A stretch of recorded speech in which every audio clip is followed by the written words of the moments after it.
Welcome. My name is Key Evans. I am the chair of the Democrats Abroad Global Veterans and Military Families Caucus.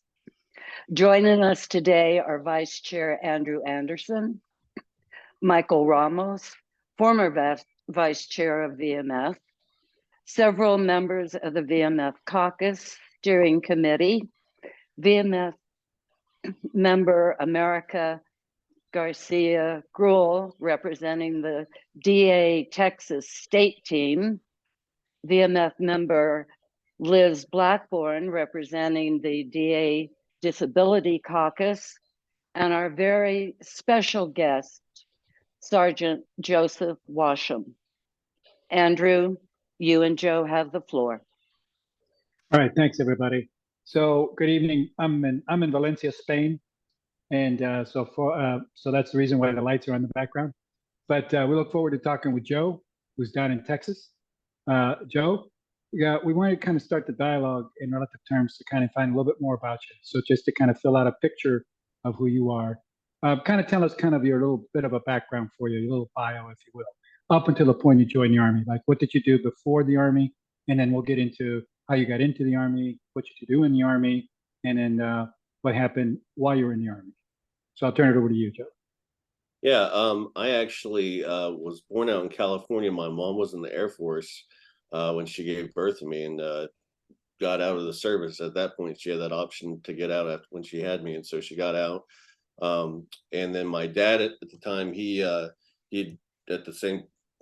about the same time he got out of the Air Force too, but he was air traffic controller, and Reagan fired all the air traffic controllers that were trying to unionize in 1980, and he was able to get hired up. And so we went around through the FAA, through Los Angeles, back to Albuquerque, New Mexico, down to Houston Hobby, and then finally up to Dallas Fort Worth, up to when I went to high school and graduated. And I was 18 for about 2 weeks when I left for basic training for the Army.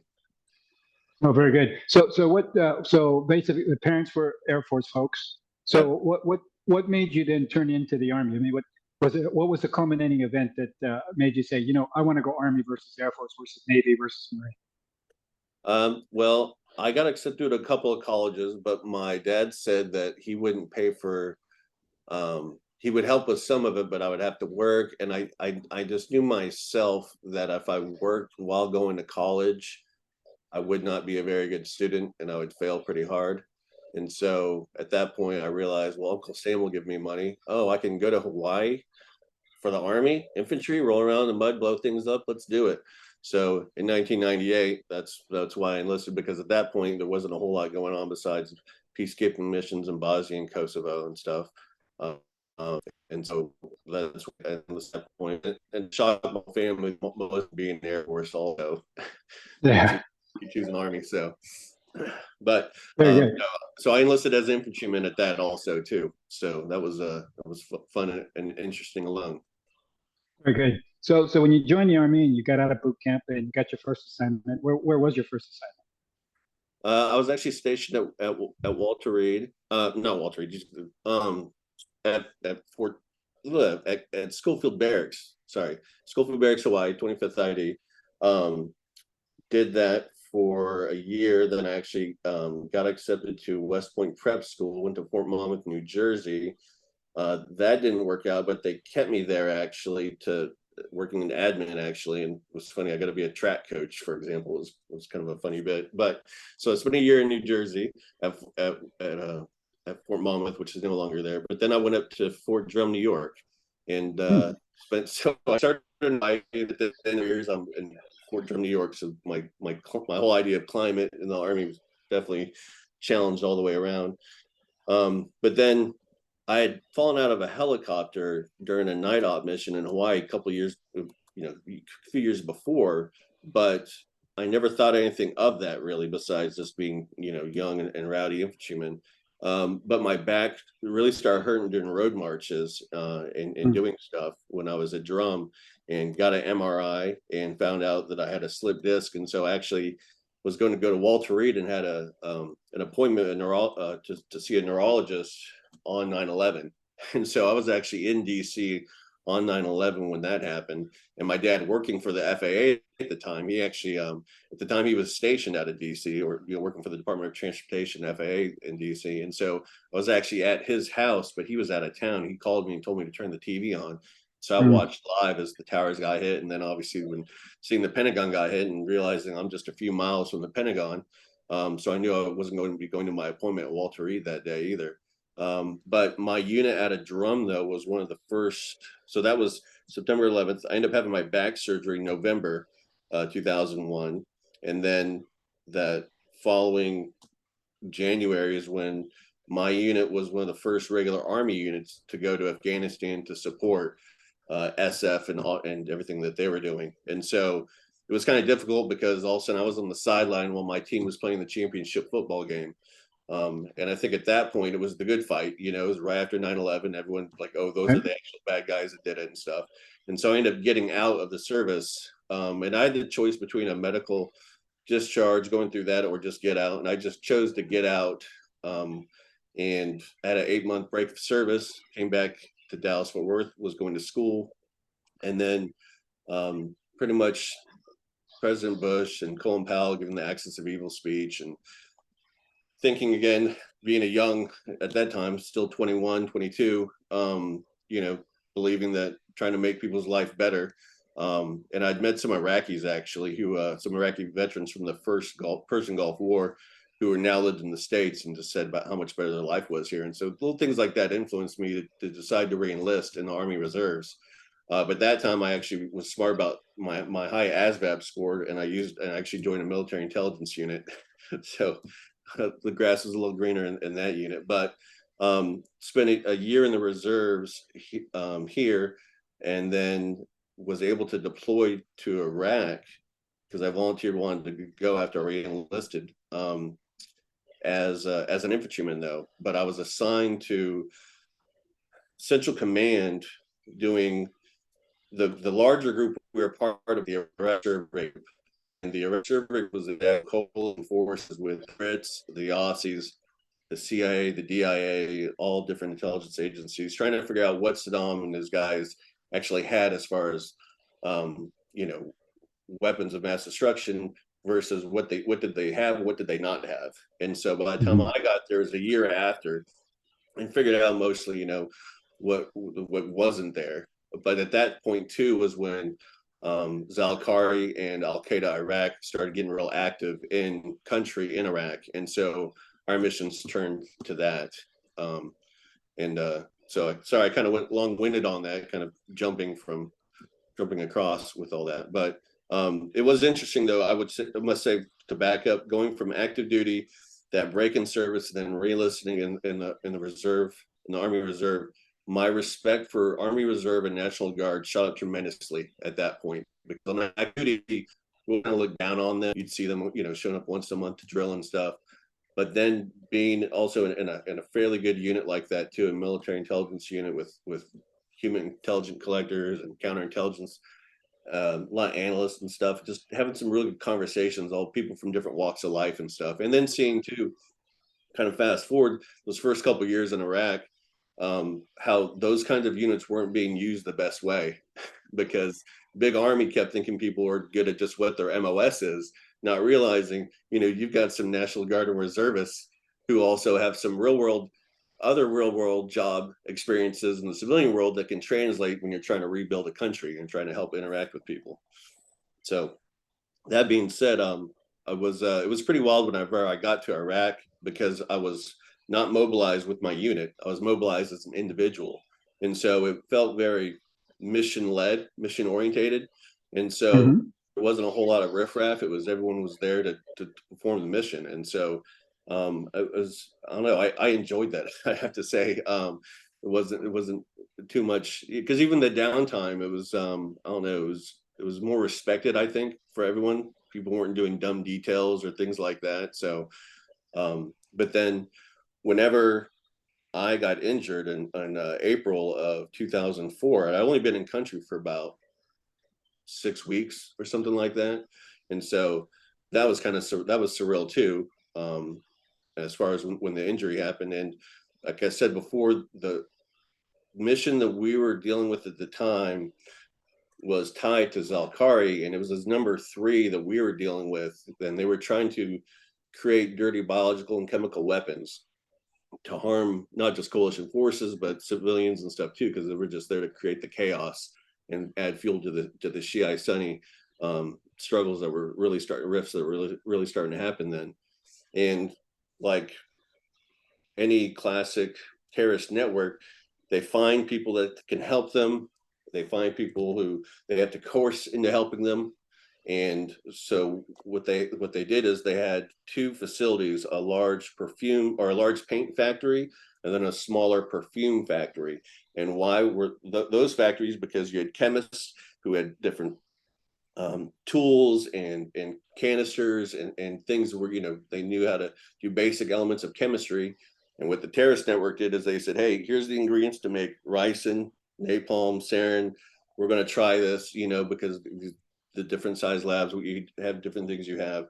And so we found out we'd done a nighttime raid, and we decided the best thing to do was just to remove the ingredients. So we had a chemical team from Aberdeen Proving Grounds with us. They were going to be in the full white, you know, hazmat type outfit and everything, 50-gallon drums and whatnot.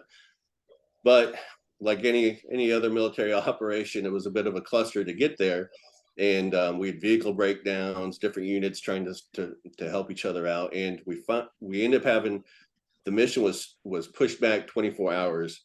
And if anyone's ever been on a mission where you're trying to go out the wire and then you're told that you have to delay 24 hours, that's just a bad feeling. And so when we had the chance to, when we finally got there, my job as a weapons NCO was to provide security for civilian scientists we had. And I was an up-armored Humvee with a saw. I had a 9mm on my thigh and an M4 in the weapon with me also too. And I was wearing neoprene gloves at the time because I wanted like the best touch and feel. And those are the best ones for me at the time. And the first team went inside this building, and it was the paint paint factory that we were at. And this was downtown Baghdad, just on the east side of the Tigris River, some pretty busy little intersection where it was by. And the first team went inside the building, and they tripped something, and they came running out screaming, "It's going to blow! It's going to blow!" And as soon as they yelled that, I dropped down in my Humvee, reached for my pro mask, but at that point my Humvee was already engulfed in flames. And so I made the split-second decision to open my door and just take off running. I took off running, just this massive, just fireball, this orange and gray smoke and fireball. And then a huge explosion happened. And when the explosion happened, I remember getting hit from behind and flailing my arms to keep my balance up. And then I got across the street, almost like it was more like an alleyway. I got across the alleyway. And the first thing I started doing was assessing myself. But then I heard all these rounds going off. I thought it was a secondary attack, you know, finding out it was the rounds cooking off and stuff. But thinking it was a secondary attack. And so I reached for the 9mm on my thigh, and the skin of my palm came right off, because those neoprene gloves and fire, just like if you wear, you know, latex gloves and you stick your hand in a fire, it's just going to melt right to your skin. So that being said, I realized at that point I was useless. And so I just started to assess my body of what had happened. And the force of the explosion, it literally ripped my uniform from my body, except for where my body armor was. And I had a medic came running up to me, and he freaked out, and he's like, "What do you want me to do?" And I told him, I was like, and I was already very raspy too from the flame inhalation damage to my throat. I was like, "Cut my boot off. Just cut my boot off." He was like, "Let I go, just cut my boot off. It's messing with me." Because literally the soles of my boot were blown completely off. My ankles were still laced up, the ankle up to the calf, except one of my right foot, there was still just a little bit of leather left, and that was flopping against my foot. And in the midst of all the chaos, I just wanted him to cut that off, because it was making me think that my foot was blown off, even though it wasn't. And so anyways, we go from there. We get in a medevac. We use one of our Bradleys as a medevac to get out of there. This is April 26, 2004, Monday in downtown Baghdad, like 1 or 2 in the afternoon. It's busy as heck. People that don't realize Baghdad's, a couple million people, huge city, large roads, even highways and stuff. Of course, everyone's a horrible driver. And so we had a couple other injuries too. We got into Bradley fighting vehicle to get out of there. And at the time, there was a lot of screaming and stuff going on because one of our medics was hurt, seemed to be hurt the worst. But when I sat down in the back of the Bradley on the benches, my right hip, there was a medic sitting next to me. He reached over and started screaming and grabbed my thigh. And I looked down and blood was just flowing out of my right hip. And what happened is, going back to when I was running, like I said, I was running across the alley and I got rocked from behind. A piece of shrapnel hit me right in my right buttock, called my Forrest Gump injury. Hit me right in my right buttock. I didn't know about it though when you're standing up and my whole body's going through shock with the burns and everything. But when I sit down, your leg stretches and it just ripped that wound wide open. And so I became CASEVAC #1, priority #1, because of both the severity of my burns and the massive blood loss all of a sudden too. And at that point, I couldn't help but start to go into going into actual physical shock at that point, no matter how hard you think of stuff. And luckily, because even though traffic was really bad, we couldn't get out of there really easy. A couple of civilian ambulances showed up. And so I got put in the back of a gurney on one of those. And that was pretty surreal too, going to the Iraqi civilian hospital. Because at that point I was not doing so hot. I just thought on that drive over there, it was like, man, they got me. I got. But then the back of the door opened up and it felt like a movie almost. They popped the gurney out and I'm just swarmed though by Iraqi nurses and doctors. And then I see one U.S. Army doctor there. And that was for situations like this, like, oh, this one actually needs to go to the military hospital, the Army hospital in the green zone. And so technically, I mean, that's whenever I give speeches to especially to youth organizations and schools, I let them know, like, the Iraqis are the ones who saved my life. I had some medics that were there with me and stuff too, but if anyone knows anything about burns, you got to be real careful on that. You can't just start peeling away clothes and stuff, or you're just going to rip open some massive wounds. And so the fact that the Iraqis are the ones who cut my uniform off, started IV on me and stuff. And then the last thing I remember were two SF soldiers telling me, like, hey, we're waiting on a bird. We'll get you out of here. And I lost consciousness. And I woke up a couple of weeks later down at Brooke Army Medical Center in San Antonio. Joe, that's really compelling. So basically, let's do the transition. So we got you to the no, it's all good. So now that you've got your injuries, you've got it treated, you're stabilized, you get sent to this kind of to experience of the VA, and how did they treat you? How did they accept you? And kind of what's your overall feeling about how the VA cared? Well, whenever I got injured and I was at the hospital, and I was there for 20 months because burn injuries, different surgeries and stuff. And so our experiences are a lot longer than someone with an amputation, because what tends to happen with amputation is once they heal, once that wound site heals, then they get fitted for a prosthetic, and then they kind of, okay, then you start using the prosthetic and then they move you on, like you go into whatever. And so their timelines tended to be a little shorter there at the hospital than those of us, unless if they didn't have major burns like we had at Brooke Army Medical Center. And that's where all the real severe burns went. A lot of amputees and everything off to Walter Reed. But there, though, I found out that we had a couple of VA employees, caseworkers, who were supposed to help veterans start filling out their disability applications, but they weren't coming up and visiting any of the burn patients. They were only going out on the floor helping only the amputees. And so there were multiple severe, like, guys that should definitely been rated 100% easy peasy, that were getting out without even applying for VA, because no one had even told them about, like, oh, we can actually hook you up, so when you get home, at least it's already, the process has started, or anything like that. And so from the get-go, it was a little frustrating with that, because again, it's like, are you here to help us or not? But and even for me, I was pulling teeth, because when I found out, then I had to start the process also too. But it took quite a while for me to even get rated properly too, because after I'd gotten out, I moved to DC for a few months. And so again, when you're doing the process of trying to do VA paperwork application for stuff, everything trails behind you at a much slower pace also too. And so I did. I remember I did a CMP appointment in DC after I'd gotten out when I was living in Maryland, and the one of the nurses, the CMP office, like doing the exam on my hands, she's like, "Why am I even doing this? Like, you should be rated 100%." I was like, "That's a good question, ma'am."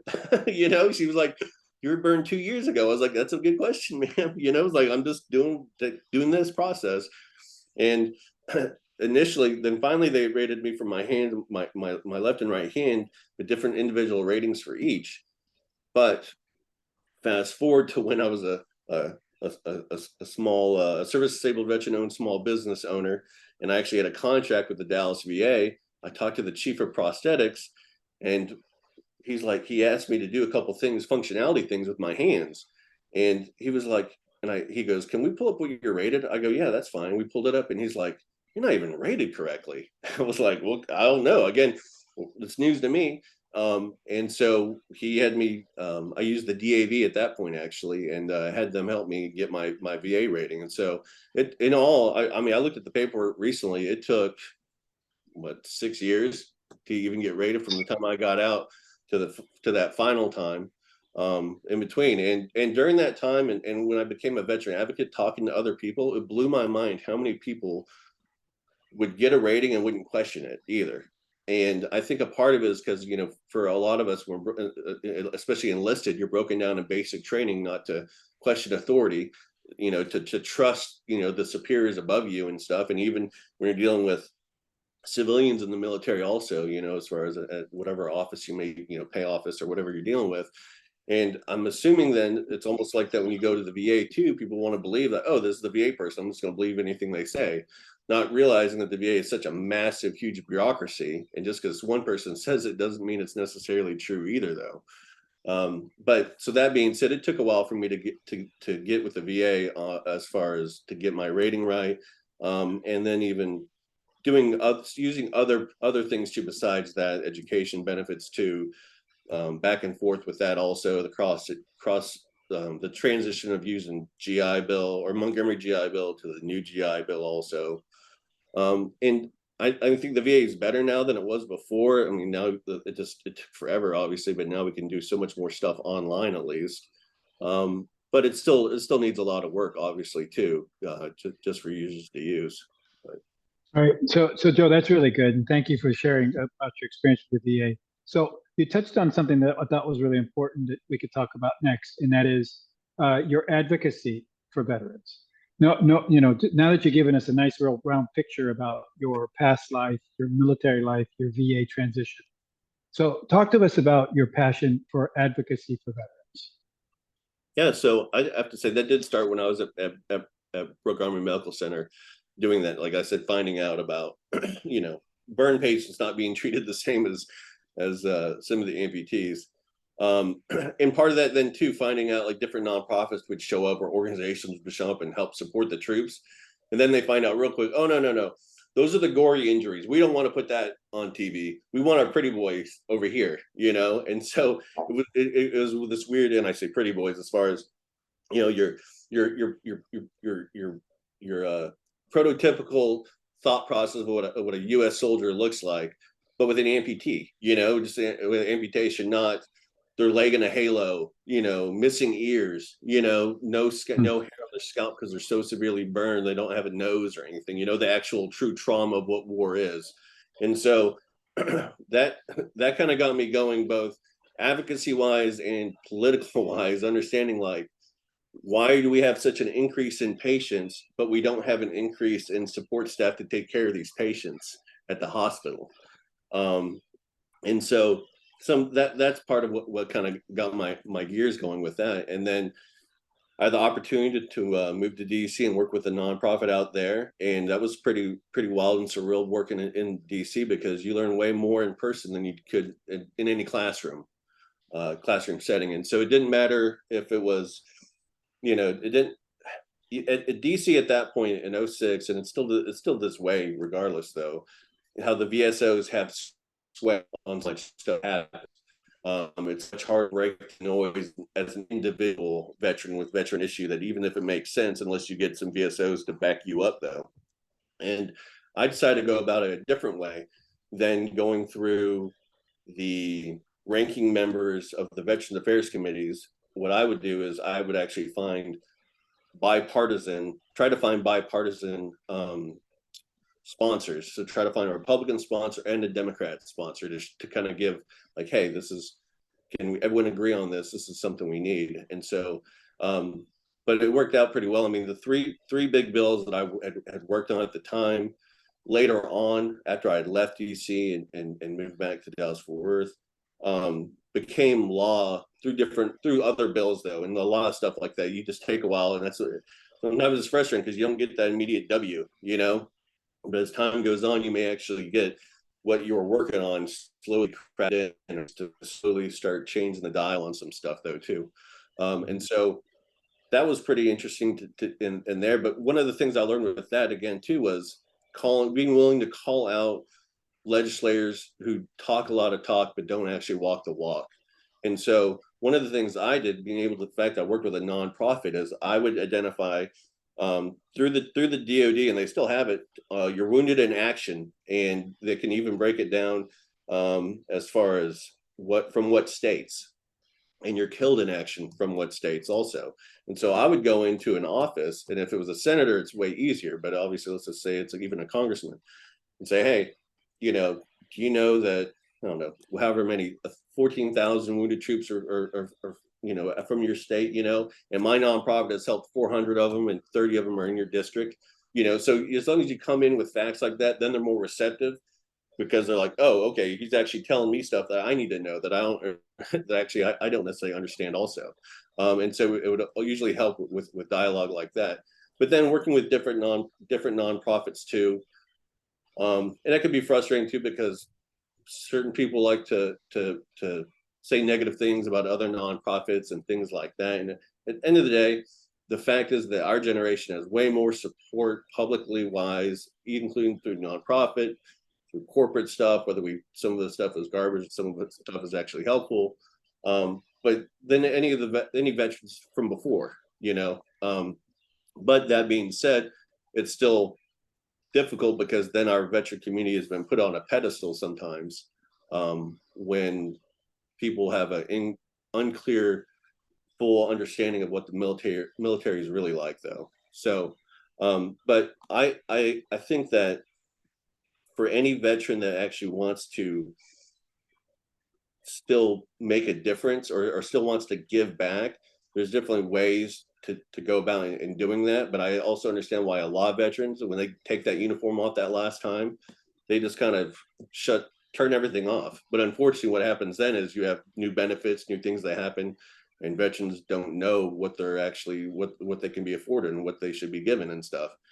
And so it's also disappointing too, though, to meet so many veterans. I mean, I've met an amputee veteran, missing above knee amputee, TBI, traumatic brain injury, missing an eye, wasn't even rated 100%. Had been for like 10 years.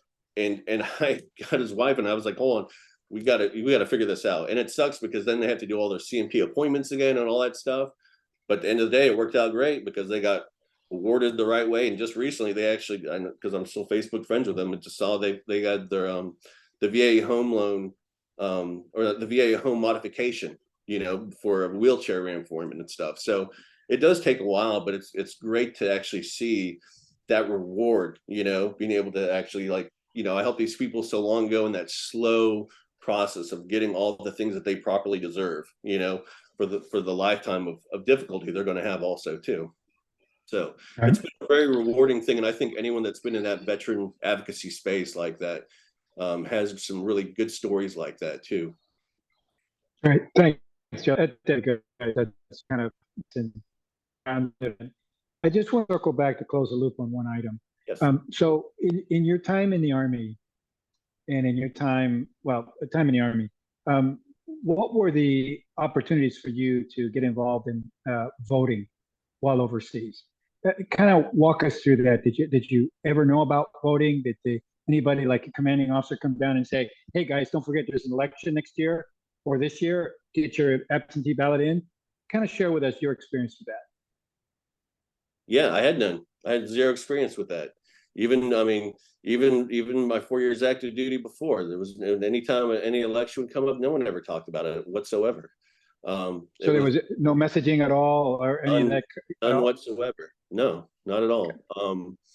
And so even when I got to Iraq, there wasn't any conversation of that, or this is how you need to vote, or this is how you vote, you know, any of that kind of stuff. And so now I was at Walter Reed. I mean, I was at Brooke Army Medical Center before or during the Kerry Bush election, and so that was a much more louder in my face being there when you're actually there at a hospital too, because again, you, whether you like it or not, you become people's political usage, you know, of all stripes of folks who want to have hot sports opinions. And so being that I was willing to discuss my disabilities and help, I did a lot of stuff with the public affairs office there at Brooke Army Medical Center, and kind of interacting with the organizations. Some of them, it's like you realize that they just want to come and just exploit injuries or exploit people's military service, you know, or so at the same time, I understood how military public affairs sometimes are kind of hold things close to their chest,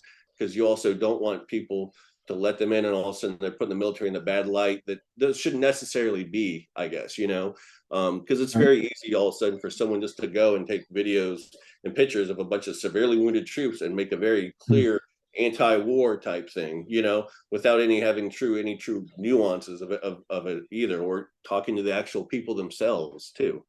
So, so yeah, just to answer that, no, it was not push at all. But like I said, it wasn't until that point, that election, and I didn't vote in that election either, but because I felt at the same time, even because I was in the military, that I was apolitical, that I was, you know, understood that the part of the civ military relationship, I was just the military side and not trying to, you know, but I was also young and ignorant at the time too.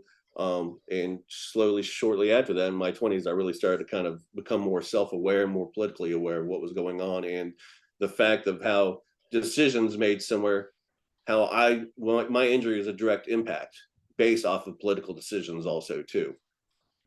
That's a great segue into the next topic that we want to cover. And let's do this briefly, because we want to open up some questions. There's some folks that would like to ask you some questions. But let's close it out real quick.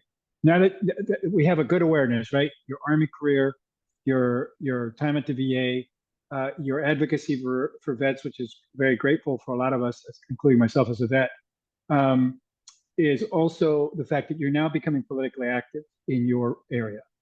So if you could just keep it down to about 2 minutes, just kind of give everybody a synopsis of what you're trying to do politically. And then I'm going to open it up to questions and have America go first, and then Liz Blackburn go second. So Joe, just give us a quick wrap up on your existing political opportunity in front of you. So within the last couple of years, I've realized that I have federal benefits the rest of my life, so does my family for certain things, and I have state benefits also from Texas. And who pays for those? Other taxpayers, my neighbors, citizens around me. And so I decided that I really want to do it to give back even more so, and I believe doing that is at the local level politically. And so I've become and continue to be very heavily involved in public education, and that is a very contentious thing right now in the state of Texas with vouchers and whatnot. My wife is a teacher, but she's only been a teacher, this will be her 4th year now going into it. And so that being said, I find more value in that and the impact of, because I feel that my advocacy impact at the ground level will matter more for our country and for our children's future. Very good. Thanks very much. I appreciate that. So now I'm going to turn this over to America. I think she had some questions for you. America, go ahead. Yes. Joe, and thank you for your service to our country and to our veterans. My name is America Garcia Graywell here. I spent the last 8 years living in the South Pacific nation of Fiji. Most of my family lives and works outside the United States, so we also vote outside the United States. I'm just this week returned from seeing my sister in Ireland, and I literally drove into town to see giant buoys being unloaded in a city park. It's the boat ramp to the Rio Grande. It's very, very, very frustrating. We're a tiny town, about 28,000 people, 38,000 in the county. We just don't have the numbers. So I'm registered. I am a volunteer deputy registrar here in Texas. I find it incredible that it's actually harder for me to register voters physically here in Texas than it was when I was living in the South Pacific and I was using the federal Vote from Abroad program and the U.S., the Democrats Abroad Vote from Abroad platform to register to vote. So my question for you is, what are we going to do about this? Texas currently ranks 49th in the nation, according to the Cost of Voting Index, which examines the election laws and policies and then calculates a measure. So our cost of voting index is a 0.81, and we are only slightly ahead of Mississippi, which has a cost of voting index value of 86. We make it hard on every issue: voter registration, voter inconvenience, voter ID laws, our poll hours, the dearth of early voting days. It's very, very challenging to be an absentee voter. And so as somebody who, not only myself living abroad, but also multiple members of my family living and working abroad, what are we going to do to change that? How are we going to raise the Texas ranking when it comes to the ease of voting?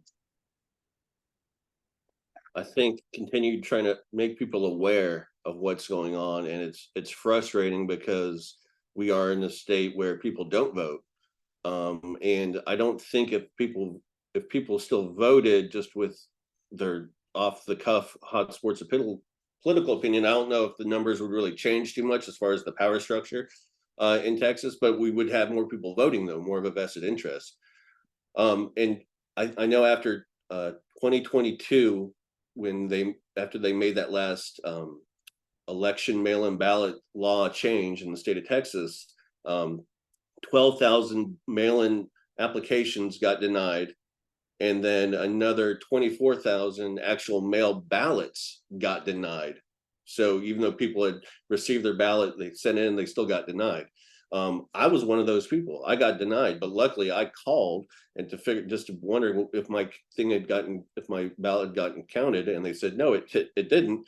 And so I decided, I was like, I'm just going to go and vote in person then, since I don't trust the process, And I think that's part of the problem is we continue to, those of us who have actually suffered through changes, we have difficulty trusting the process. But then you have, on the other flip side, election deniers, and these rules are being made more difficult because of their fake concerns, while the reality of what it's really doing is oppressing and suppressing votes like us. And so I think honestly it's frustrating. It's one of those things, just trying to get young people to vote too. But that being said, doing school bond elections, we've had a lot of parents of kids who are already in college and get those kids to vote. Some of the issues we've seen with that, just having these conversations with people, is maybe a parent got their kid to register to vote online through the state of Texas directly, but the state never provided that voter roll information to the actual county. And so we've had it where those kids go in person to vote, and if they're home in town after school had already gotten out their semester of college, and they come back home when our school board election was, and school bond election, they go to vote and they're denied.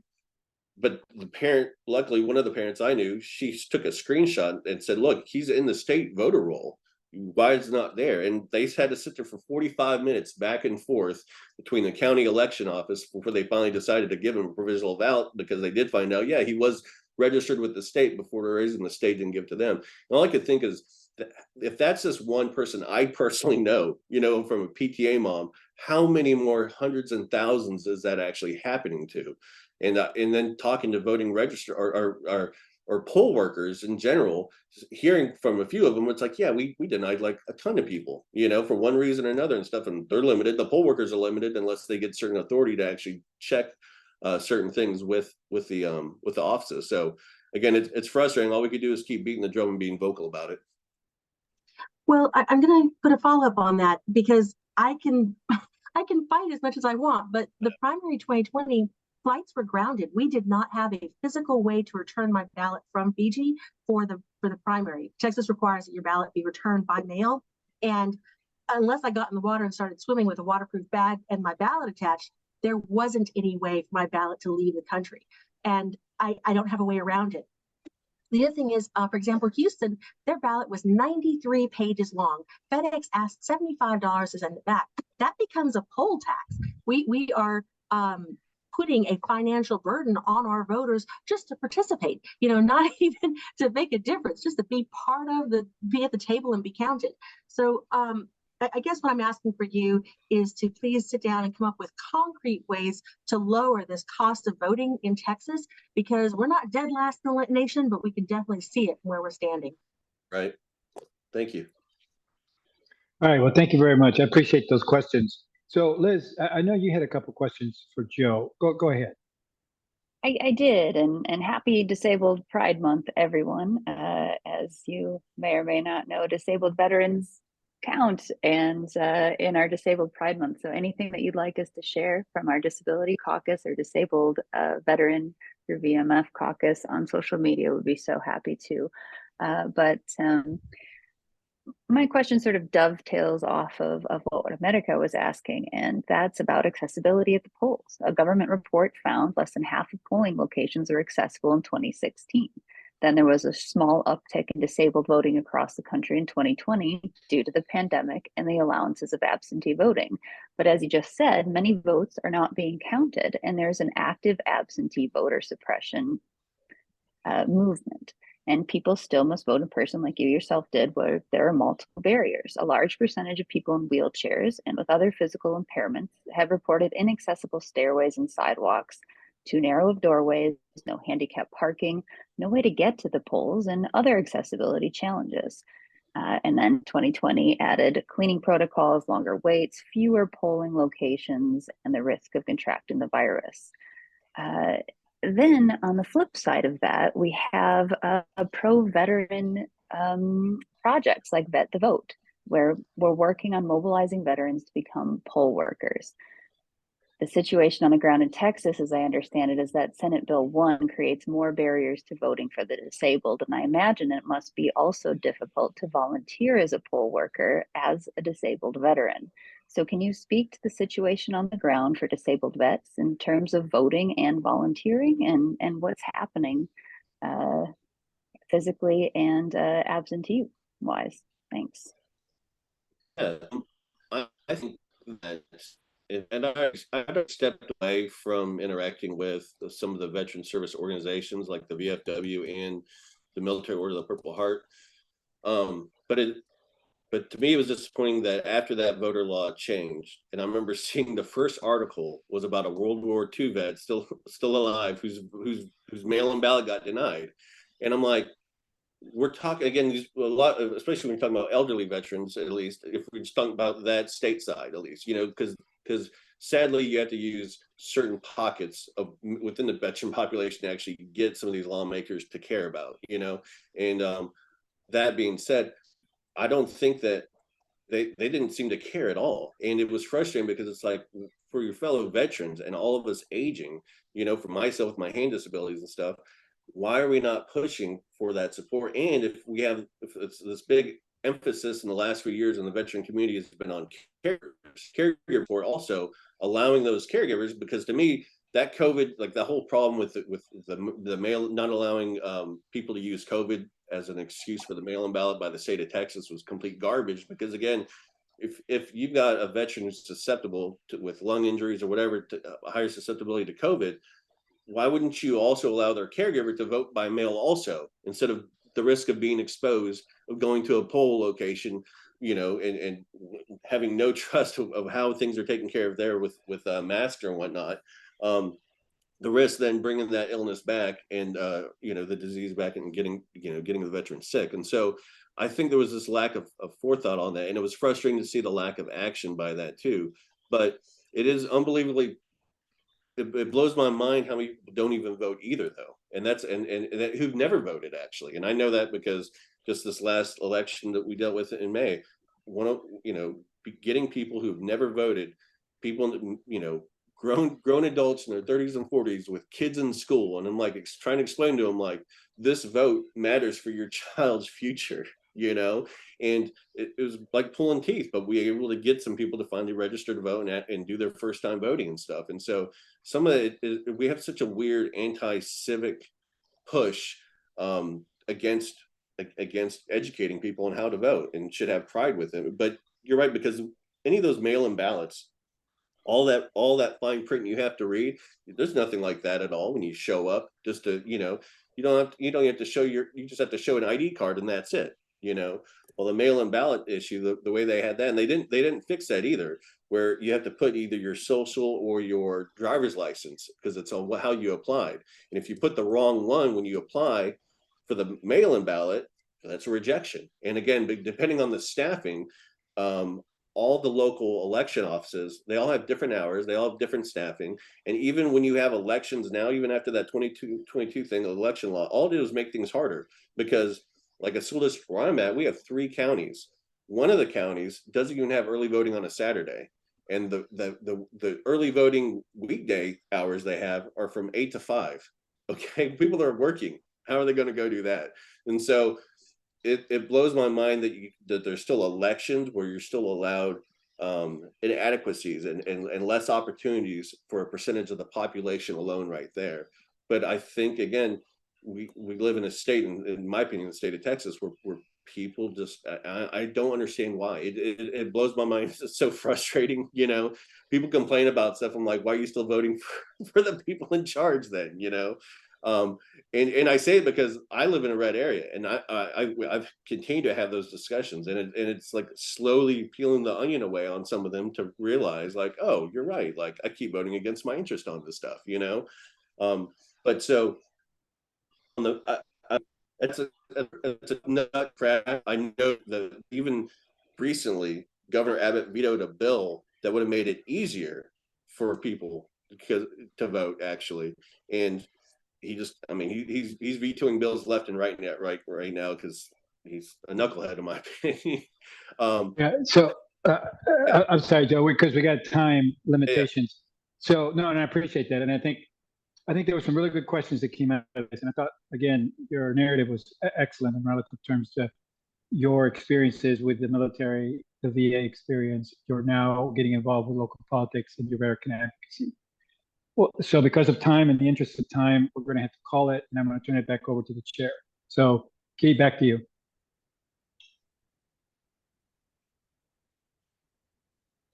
You're on mute.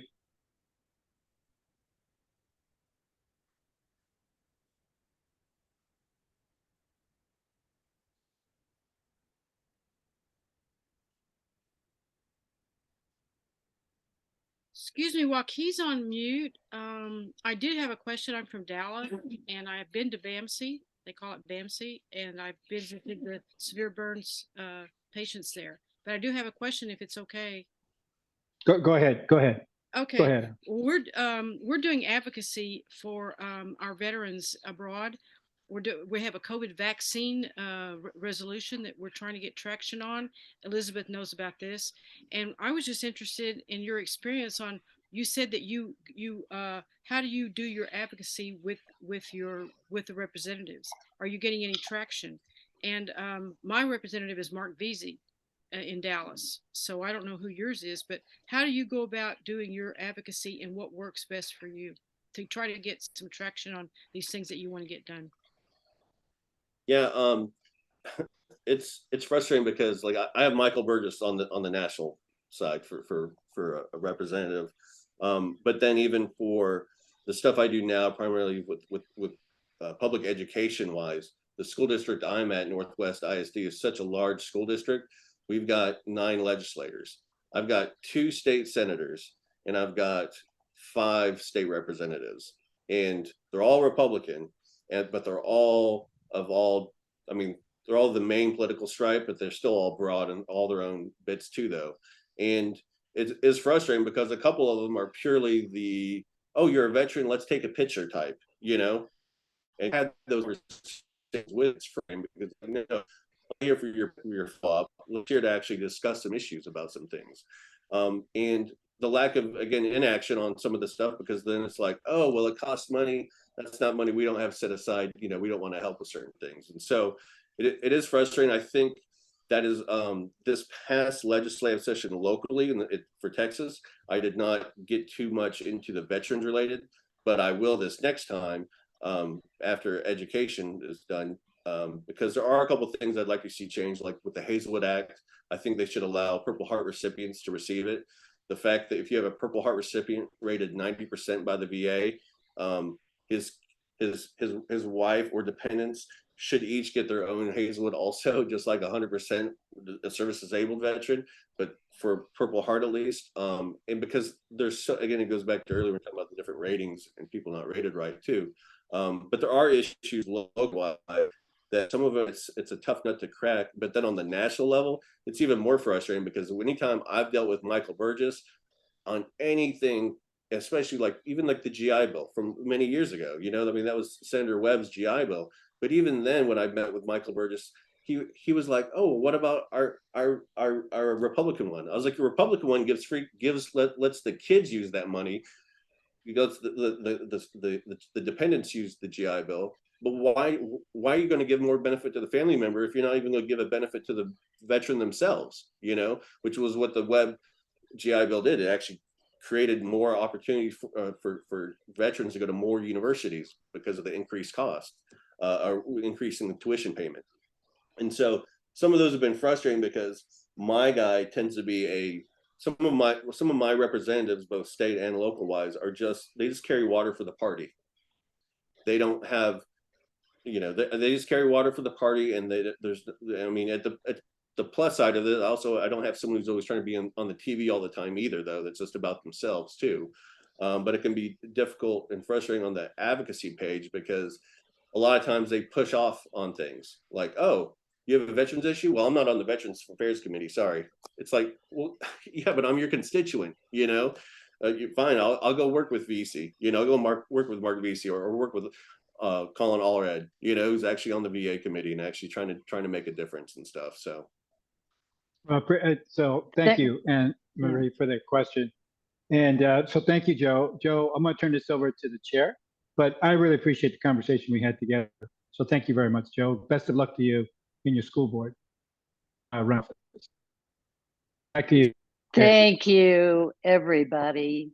And special thanks to our guest, Sergeant Washam, all in attendance here, and those who have watched this podcast on the DA YouTube channel. In 2023, there are elections in Kentucky, Louisiana, Mississippi, New Jersey, Ohio, Pennsylvania, Virginia, and Wisconsin, and many local elections throughout the country.